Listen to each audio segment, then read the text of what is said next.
Bonjour à tous, Nicolas Laï, coach sportif. Aujourd'hui, je vous invite à découvrir un nouvel exercice de mon livre La méthode Laï, à savoir les obliques à la poulie haute.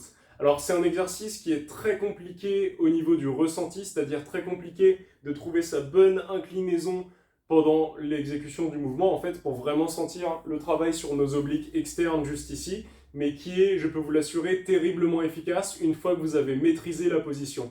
C'est pourquoi ce n'est pas parce que vous ne sentez pas des sensations dès les premières répétitions qu'il faut arrêter pour autant le mouvement. Autant finir vos séries avec une charge assez légère au début, qui vous permet de bien réaliser l'exercice comme je vais vous le montrer, et ensuite, par la suite, commencer à monter un petit peu les charges. Donc, comme pour le crunch cord à la poulie haute, que vous pouvez trouver dans une autre vidéo, travailler avec une charge va permettre de créer un petit peu plus d'hypertrophie sur les muscles du grand droit de l'abdomen, ainsi que sur les obliques externes. Donc, grand droit de l'abdomen, surtout pour le crunch cord poulie haute, et les obliques externes pour celui-là, c'est des exercices qui sont complémentaires en fait. C'est pour ça qu'on les fait ensemble dans le programme d'ailleurs, ce n'est pas pour rien. Pour le placement, qui n'est pas des moindres, je vais vous montrer ça tout de suite.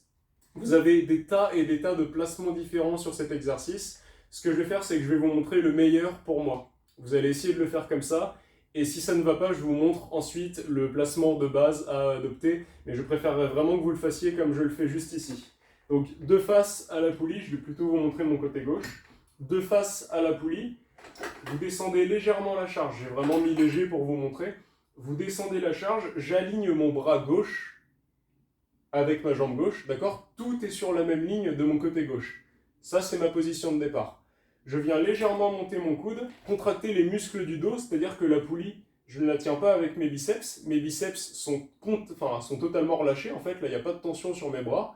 Je tiens tout avec mon grand dorsal. Ça, c'est très important pour la suite de l'exercice parce que si vous forcez avec vos bras, vous n'arriverez pas à solliciter vos obliques. Donc, je cale bien la tension de l'exercice sur mon grand dorsal au début et je vais essayer de venir, grâce à une flexion et une rotation, rapprocher mon coude gauche de mon genou droit. Donc, sans bouger de ma position, je démarre bas du dos droit en antéversion et je viens arrondir progressivement mon bas du dos tout du long du mouvement. Je vous fais voir ça, vous pouvez mettre la main placée ici sur vos obliques externes pour sentir un petit peu cette partie musculaire se serrer, se contracter. Comme ça, vous êtes sûr que vous êtes bien sur les bons muscles. Et je vous fais voir ça tout de suite. Donc vous inspirez, vous expirez, vous arrondissez le bas du dos et vous pointez légèrement le coude vers le côté opposé. Ici, je ne peux pas aller plus bas puisque mes obliques externes sont contractés au maximum. Je ramène et je fais des répétitions.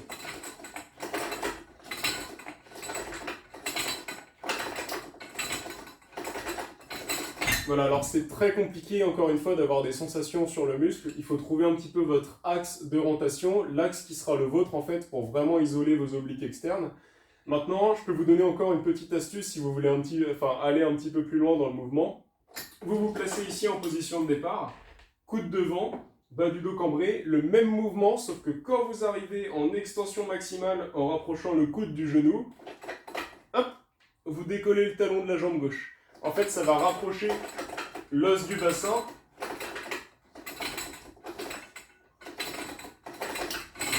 Voilà, en fait, ça va rapprocher l'os du bassin, donc celui-ci, l'os iliaque, qui va se rapprocher des obliques externes, ce qui va permettre de faire une plus grande flexion.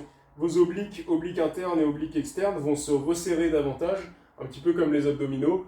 Plus on vient plier les muscles et plus ça travaille. Donc c'est une variante qui est intéressante, mais vous levez le pied uniquement si vous êtes à l'aise dans la première version du mouvement.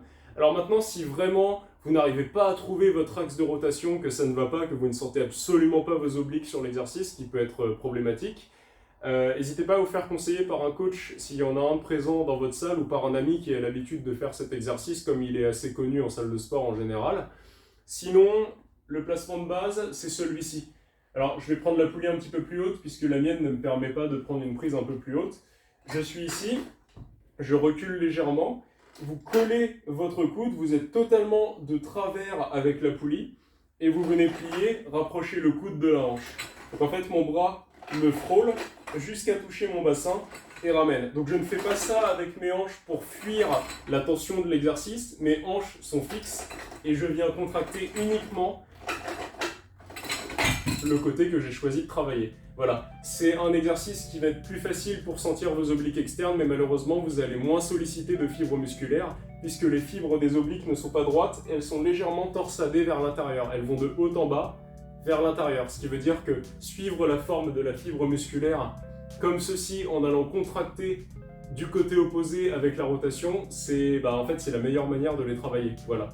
Donc je vous laisse analyser un petit peu ça, découvrir l'exercice de votre côté si vous ne l'avez jamais fait, et puis on se dit à bientôt pour une nouvelle vidéo.